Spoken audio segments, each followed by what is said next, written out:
បាទសូមគោរពជម្រាបសួរបងប្អូនប្រិយមិត្តដែលកំពុងតាមដានទាំងអស់គ្នាបាទនៅវេលាថ្ងៃទី3ខែ4 2025នេះដែរសាលា NTC បានប្រារព្ធមហាសង្ក្រាន្ត NTC ដែលនៅក្នុងនោះមានល្បែងប្រជាប្រិយជាច្រើនរួមជាមួយនឹងការរកកម្សាន្តនៅពេលយប់ផងដែរបាទចង់ដឹងថាតើសកម្មភាពឬមកទស្សនវិជ្ជានៅក្នុងសាលា NTC នឹងមាន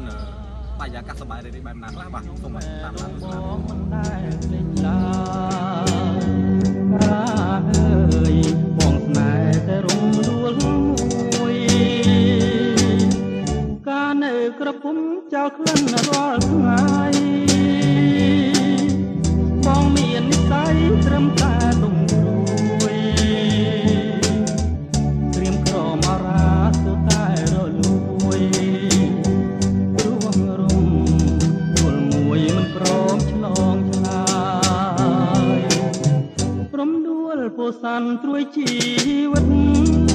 ស្នេហ៍រៀមស្មាំងម្លឹងដែរនៅតែប្រងឬរំដួលផ្កាមានគ្នាទៅហើយ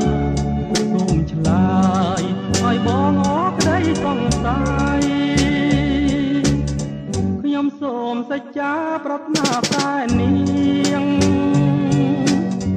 អ្នកតាឃ្លាំងមឿងជួយចាំសំដីគ្រប់ជាតិតទៅនៅតែអាឡ័យហ៊ានខ្សាយបើមិនបានស្រីជាគូ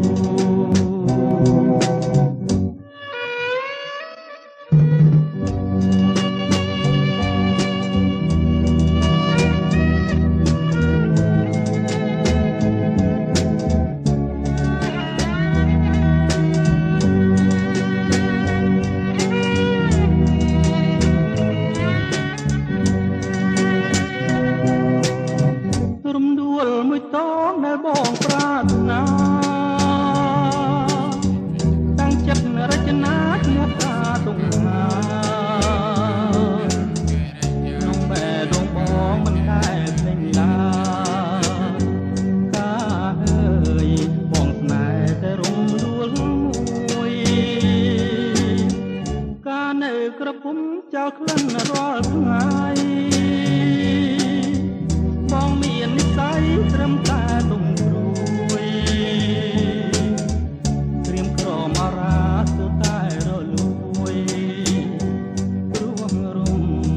ដួលមួយមិនព្រមឆ្លងឆ្លើយព្រមដួលពោសាន់ត្រួយជីវិតស្នេហ៍រៀមស្មាំងម្លឹងដែរនៅតែប្រងមានគ្នាទៅហើយសូមឆ្លើយឲ្យបងអរក្តីសង្ស័យខ្ញុំសូមសច្ចាប្រាថ្នាតែនេះ